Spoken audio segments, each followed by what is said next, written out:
Hoje, dia 27 de abril, dia do Santo Profeta e Papa Pedro II. Ainda santos no mundo. Escolhe Deus para esse fim, como nos revela São Paulo, os simples e os fracos para confundir os sábios e os fortes no parecer do mundo, para que nenhum mortal se glorie em face de Deus. 1 Coríntios 1, do 27 ao 30. É o caso de Bento da Conceição, que nasceu no dia 19 de fevereiro de 1935, em Rio do Meio, município de Camboriú, Santa Catarina.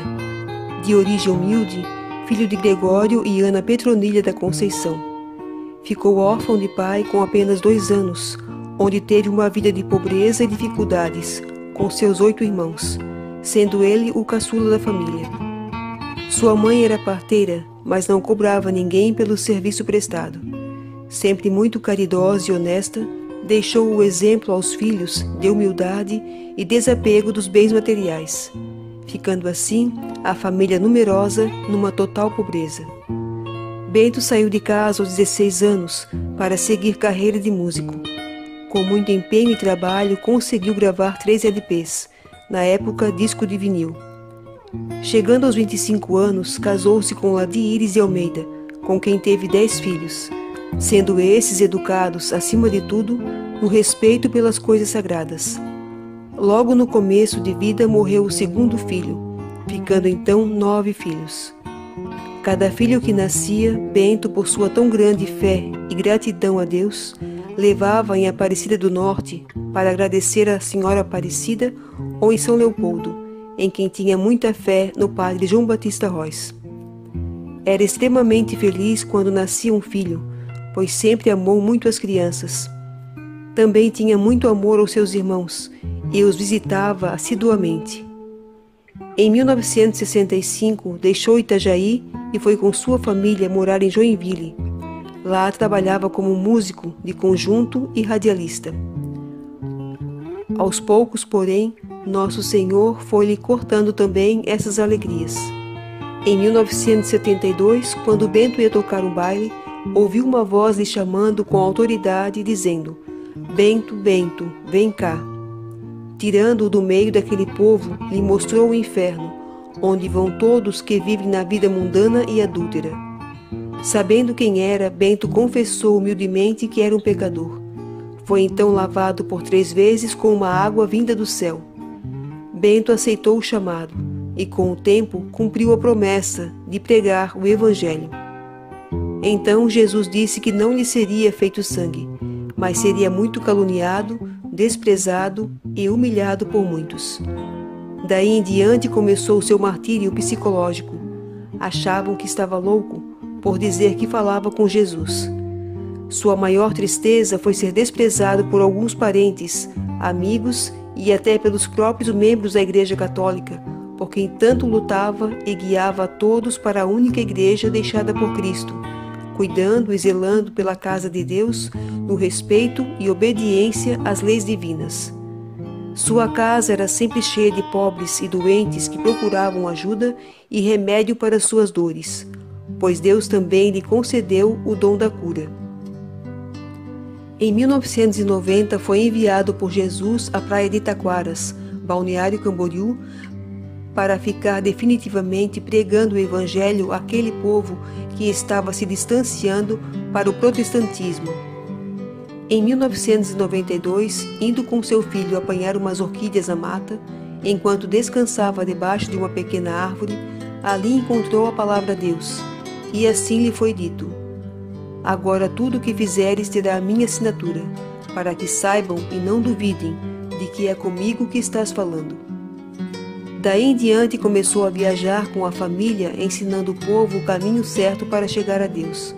Foram feitas também muitas conferências, onde o povo, sedento em busca da verdade, ali encontrava a verdadeira vontade de Deus. No dia 10 de novembro de 1994, recebeu a primeira mensagem de Jesus, que lhe disse: "De agora em diante escreverás todos os dias." Recebeu mais de 4.000 mensagens celestiais de Jesus, Maria, os anjos e os santos.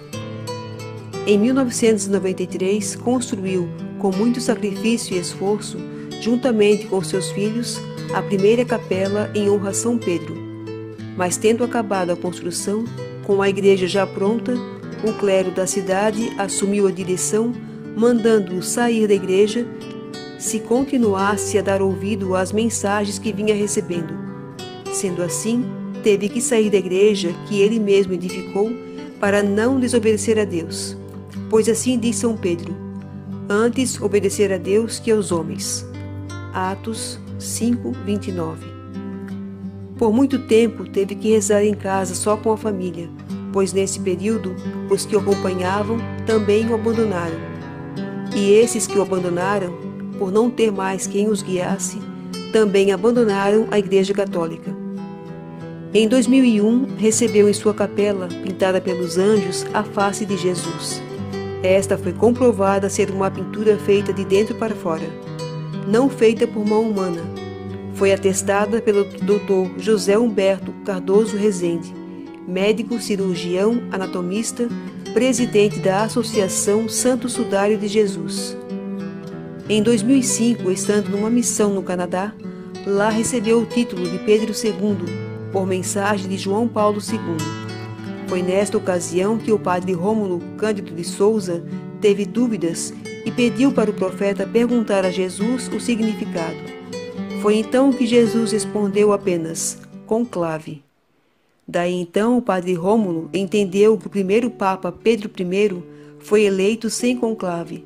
Assim seria o Pedro II, sem conclave, sem estudo, um homem simples do povo, mas que seria obediente e fiel até a morte. Em 24 de dezembro de 2005 foi inaugurada a segunda igreja em honra a Deus Pai, sendo doado o terreno pelo padre José Fernandes Oliveira de Portugal. Nesta igreja o acompanharam o padre Rômulo Cândido de Souza e o padre Tobias Negri.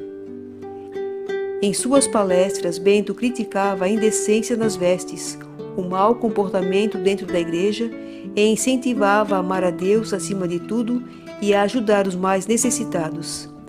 Pedia sempre que respeitassem ao máximo as coisas divinas e perdoassem os que nos perseguem.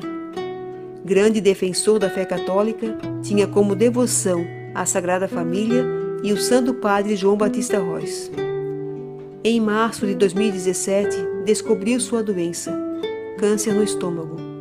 Daí em diante, apenas um mês antes da morte, ele ficou como num retiro em seu quarto, silencioso, numa verdadeira mansidão e aceitação da vontade de Deus. Suportava os sofrimentos com serenidade e paciência admiráveis. Em princípio de abril, começou a piorar notavelmente. Pediu que alguém ficasse com ele durante a noite. Os netos, de 2 em 2, encarregaram-se desta obra de caridade, revezando-se uns aos outros. Estava sempre rodeado por sua esposa, seus filhos, netos, bisnetos e noras. Ele dizia: Jesus me prometeu um presente de Páscoa, estou esperando. O mais belo dia da sua vida não devia ser motivo de lágrimas. Entregou tranquilamente o seu espírito ao Senhor às 6 horas da manhã do dia 27 de abril de 2017, no tempo pascal, como Jesus havia prometido. Tinha 82 anos, sendo 45 dedicado fielmente ao serviço de Deus. Cheio de dias e de merecimentos, dotado do dom da profecia e dos milagres, que ainda depois da sua morte continuaram. Suas últimas palavras foram: sou o porta-voz de Deus. Hoje podemos visitar o seu túmulo embaixo do altar da igreja que ele mesmo edificou, juntamente com o padre Rômulo de Souza, o qual lhe deu durante 10 anos sua grande colaboração para guiar o pequeno rebanho de Deus. O seu lema de vida sempre foi: amar e perdoar.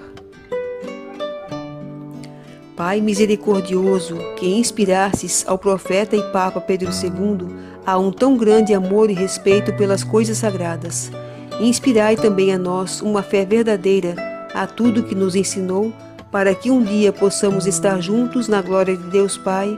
Amém. Santo Papa Pedro II, rogai por nós.